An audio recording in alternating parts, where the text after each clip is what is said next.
Here's what we do. We will set up.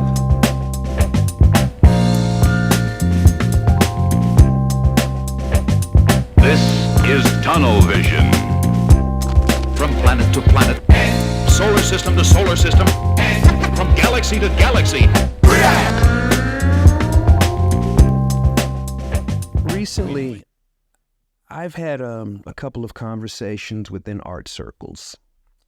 And if I were anyone other than me, which, sometimes I'm too stupid to be intimidated or, be uncomfortable in a conversation, then I might be a person who has had the experience of being uncomfortable and feeling awkward.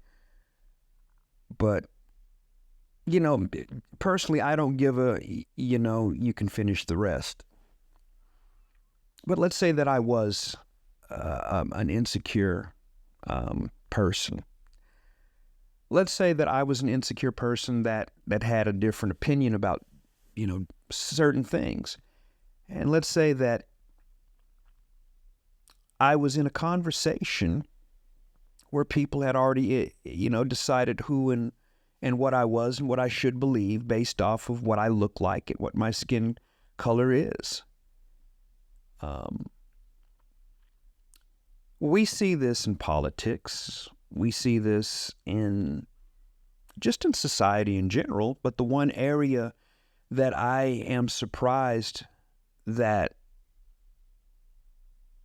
the ideologue way of thinking is starting to permeate is the arts.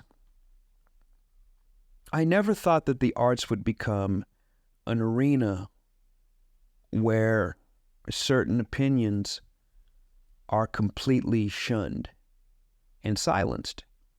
I always assumed that the arts was an area where we investigate, where we explore, where we agree to disagree, where we were able to have creative expressions and individual expressions that are not necessarily in agreement with one another.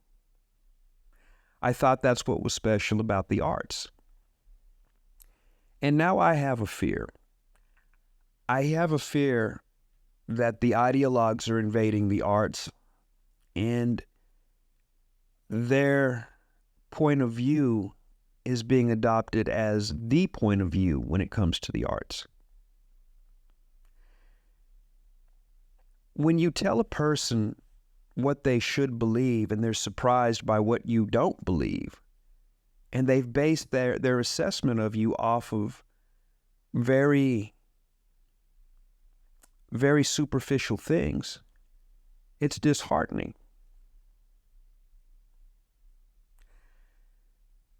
I'm not quick to condemn anyone. I might critique your work, and I'm speaking purely in the realm of art. I might critique your work. I might have input on the influences of it. You might be an artist that is pro-Ukraine.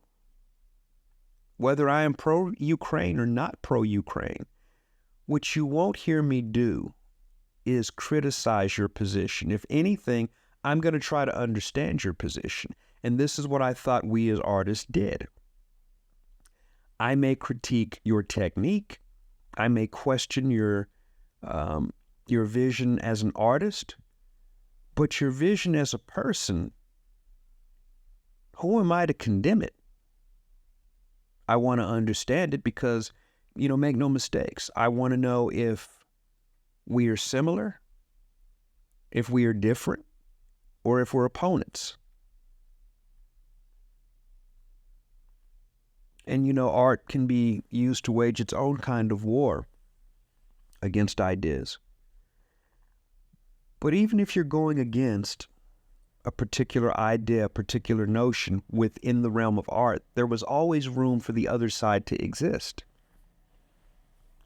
I find that not happening over glasses of wine where we discuss political upheavals and all of this. We talk very comfortably as though there are no other opinions in the room.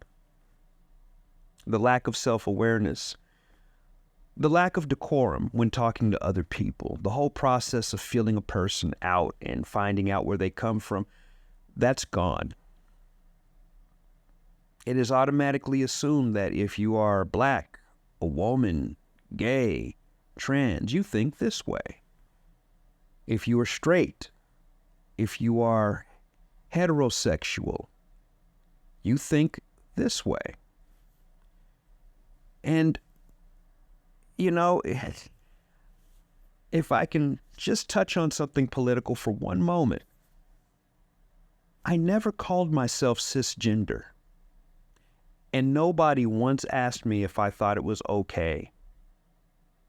Whereas I have been reamed for not getting somebody's pronoun right. Within the realm of the arts, there have always been transgender people. There's always been straight people. There's always been gay people. There's always been women. There's always been men. There's always been feminism. There's always been these components, but we all existed alongside one another. Something is happening, and I don't want to see it invade the arts. We have room for both. We have room for all. We have room for each.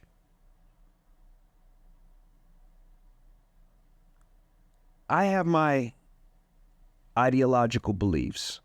I have my social beliefs. I have my values. I have things that make me me that haven't changed.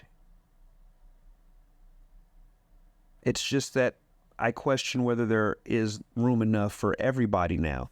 Are we creating a hotbed of contentiousness that didn't exist before?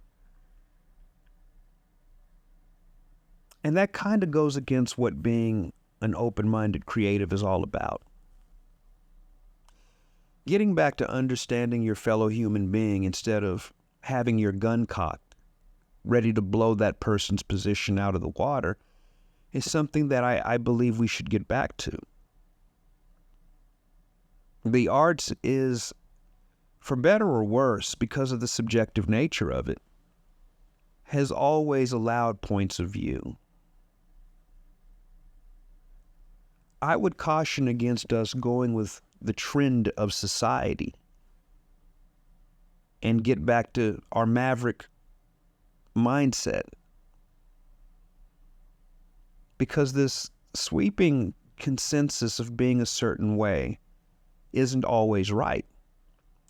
And by that token, it isn't always wrong either.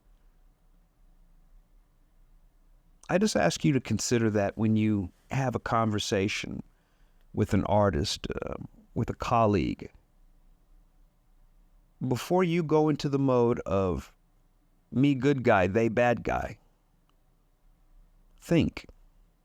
That's what we used to do as artists and creatives. This is your guy, the brave artist, on a Monday morning, feeling pretty accomplished from the outcome of yesterday. Beautiful film shoot. But I wanted to talk about this. Share, like, and subscribe. Let others know about our small channel. And until the next time, take care.